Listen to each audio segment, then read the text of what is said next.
안녕하세요. 소리입니다. 먼저 구독과 좋아요 감사합니다. 제게 큰 힘이 되었어요. 오늘은 나르시시스트 부모에 대한 이야기를 해보려고 합니다. 나르시시스트 부모 아래에서 자라서 성인이 된 아직까지도 고통받는 사람이 저 혼자만은 아닐 것 같아요. 당신들의 잘못이 아닙니다.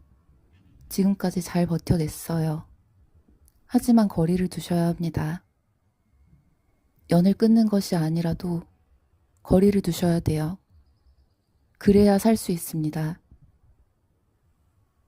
부부 상담을 시작하고 두 번째 시간에 상담 선생님은 원가족에 대한 그림을 그려보라고 했어요. 미술 치료는 저도 흥미가 있는 부분이었고 학부 때 심리학 쪽으로 공부를 하며 좋은 성적을 받기도 했어서 재밌을 거라고 생각했어요. 제 원가족을 그릴 때 저는 엄마는 해파리로 아빠는 따개비로 그렸습니다. 늘 대화할 때마다 저를 해파리처럼 쏘아대서 정신을 혼미하게 만드는 엄마. 제가 무슨 일을 당하든 그게 집에서 당하는 일이든 밖에서 당하는 일이든 관심이 없는 돌에부터 움직이지 않는 그런 따개비 같은 아빠. 잠깐. 이거 남편이 최근 몇 달간 제게 했던 짓들과 꽤 비슷하다고 느껴졌습니다. 해파리처럼 저를 공격했고 따개비처럼 제가 당하고 있던 부당한 일들을 방관했습니다. 제 부모, 그러니까 원가족으로부터 거리를 두는 데에는 시간이 꽤 걸렸어요. 부모를 공경해야 한다는 사회적인 약속 때문이었고 그들은 제가 선택할 수 없었던 처음부터 정해져 있던 가족이었습니다. 하지만 남편은 아니죠. 남편은 내가 선택한 가족이었기에 제가 살아남기 위해서 너무나도 괴로운 원가족 트라우마를 되살려내는 남편을 버리고 싶었던 거예요. 물론 그동안 남편과 쌓아온 좋은 기억들이 없어지진 않을 것이기에 내 어린 날을 모두 함께한 사람이기에 후폭풍이 남겠지만 저는 제게 이렇게 대하는 사람과는 함께 살 수 없다고 생각했습니다.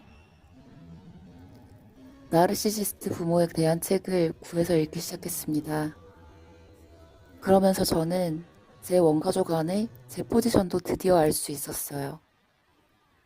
나르시시스트 부모 아래 자녀들의 역할은 크게 스케이프 고트, 골든 차일드, 인비저블 차일드, 트루스텔러 등이 존재한다고 해요. 저는 트루스텔러였어요. 트루스텔러 자녀는 나르시시스트 부모에게 분명한 문제가 있다는 것을 어릴 때부터 인지하는 능력이 있다고 합니다. 그래서 나르시시스트 부모의 말에 순순히 따르지 않고 저항감을 보이거나 피한다고 해요.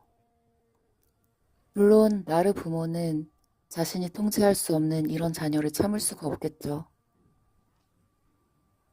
사실 저도 제가 경제적으로 독립을 하기 전까지는 돈으로 저를 압박하는 나르 엄마에게 제 목줄을 쥐어줄 수밖에 없었어요. 용돈 같은 건 당연히 받아본 적이 없었고 제게 필요한 모든 돈을 다 미리 내역을 적어서 제출을 하고 심사를 받아야 엄마는 제게 살아갈 돈을 주었어요.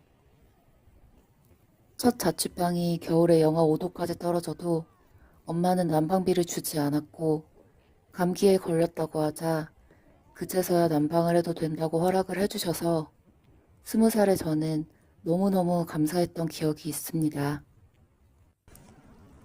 제가 취직을 해서 돈을 벌기 시작하자 엄마는 제 월급 통장을 관리해 주겠다고 하셨어요.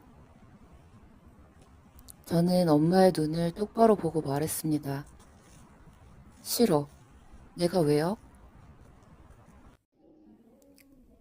싸가지가 없다는 둥, 너같이 경제 개념 없는 애가 월급 관리를 어떻게 하냐는 둥, 엄마의 비난이 쏟아졌지만 제 월급만큼은 제가 관리하고 싶었어요.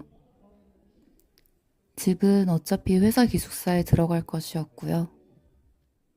엄마는 제게 계속 폭언을 하셨지만 저는 흔들리지 않았어요.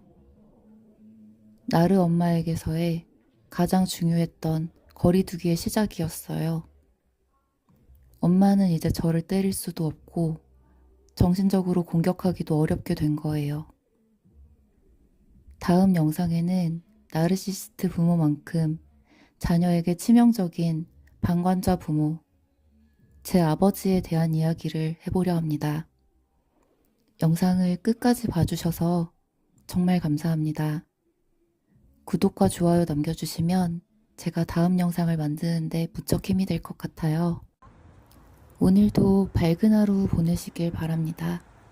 감사합니다.